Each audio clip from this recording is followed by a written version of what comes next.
प्रिय उम्मीदवार डॉक्टर अली पटेल साहब, इनको मैं गुजारिश करता हूँ कि भाई चंद्रशेखर आजाद को आप यहाँ पे मंच पर लेकर आए। उससे पहले डॉक्टर बाबा साहब अम्बेडकर की प्रतिमा को हम माल्यार्पण करेंगे।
आप देखो, राजतंत्र में जब राज बदलता था तलवारें चलती थी, भाले चलते थे, बंदूकें चलती थी, तोप चलती थी, हजारों हजारों लोग मरते थे, तब जाके राज बदलता था।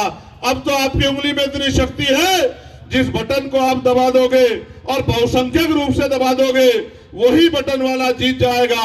और मैं लिख के कहता हूं, अगर आपके साथियों ने अलीम भाई अगले 4 दिन मुजाहिद की तरह काम किया, दिन रात एक ही संघर्ष किया और उनके मन में जो जज्बा आज है अगर वो कायम रहा, तो मैं बहुत जिम्मेदारी से कहता हूं कि आपके बटन वाला जो साथी मेरे बराबर में खड़ा है, जो पिछले 10 साल से यहां संघर्ष कर रहा है और उससे पहले देश की सेवा करके आया है, मेरा ये भाई विधानसभा में होगा।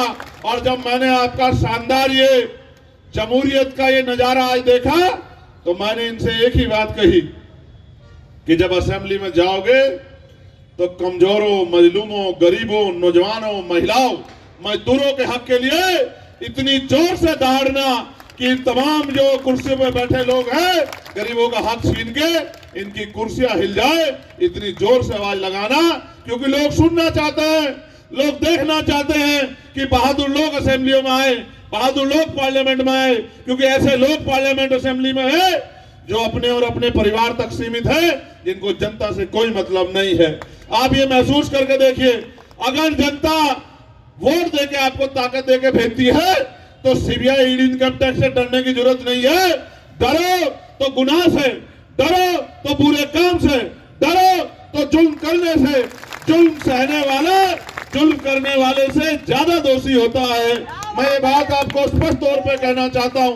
मैं पार्लियामेंट में हूं, मुझे महाराष्ट्र के लोगों ने कहा कि भैया दीक्षा भूमि का मामला आ गया है, दीक्षा भूमि पे वो पार्किंग बना के हमारे सम्मान से खिलवाड़ कर रहे हैं। मैंने उसी दिन पार्लियामेंट में देश की सरकार को कहा कि दीक्षा भूमि हमारा गौरव है, और प्रधानमंत्री जी, अगर आपकी जो मिली जुली सरकार महाराष्ट्र में है, उसने अगर दीक्षा भूमि को छूने का काम किया तो मेरी बात को याद रखना कि कुर्सियां उखाड़ के फेंक देंगे हम पार्लियामेंट। आप देखो, जो लोग छेड़खानी करना चाहते थे ठंडे हो गए, किया नहीं कुछ, सिर्फ समझाया, सिर्फ समझाया। आपको याद होगा वक्फ का मामला, कोई ऐसा मामला नहीं है पूरे देश में।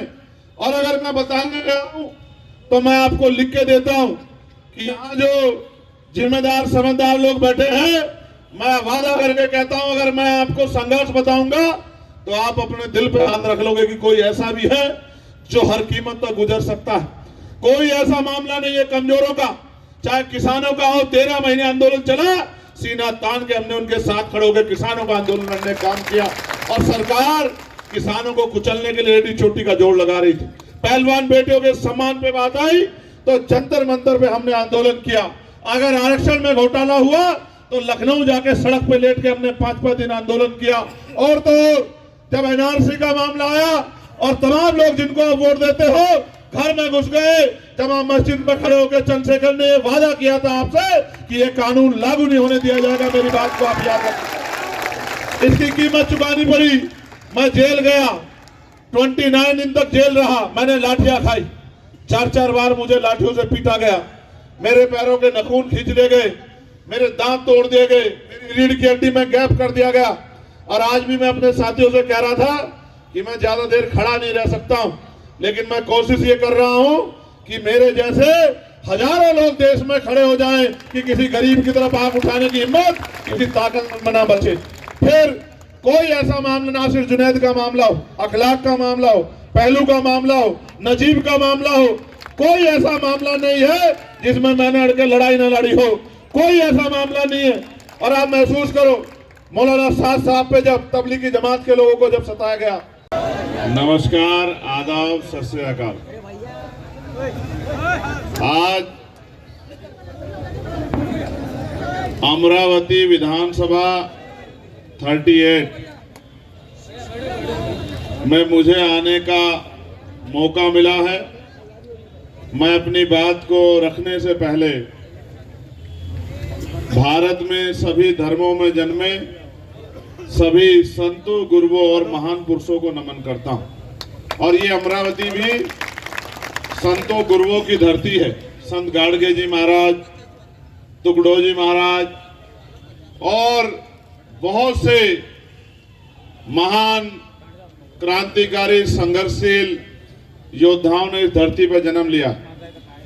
ये भी सच है कि 5 साल बाद मैं यहां लौटा हूं। 5 साल बाद 2019 में मैं आया था और इतनी बड़ी सभा इन लोगों ने कराई थी, इतनी बड़ी सभा इन लोगों ने कराई थी। मेरा दिल खुश हो गया उस सभा को देख के।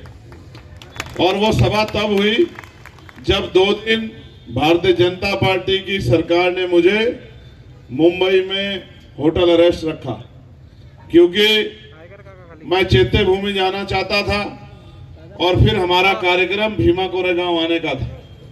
तो सम्मानित साथियों, मैं आज उन महान विभूतियों को भी नमन करता हूं जिन्होंने देश निर्माण में बहुत बड़ा योगदान दिया। राष्ट्रपिता ज्योतिबा फूले, छत्रपति साहू जी महाराज, डॉक्टर बाबा साहब अंबेडकर, मान्यवर साहब श्री काशीराम और डॉक्टर एपीजे अब्दुल कलाम साहब को भी मैं आज इस महत्वपूर्ण दिन याद करता हूं। मैं जब वहां से चला, मेरे मन में ये बात थी कि जल्दी से जल्दी ये रोड शो खत्म करके, सभा करके हम लोग अचलपुर चले जाएं। लेकिन जैसे मैंने आपका जोश देखा, जैसे मैंने आपका प्यार देखा, तो मैंने अपने साथियों को एक बार नहीं कहा कि मुझे इनको छोड़ के जाना।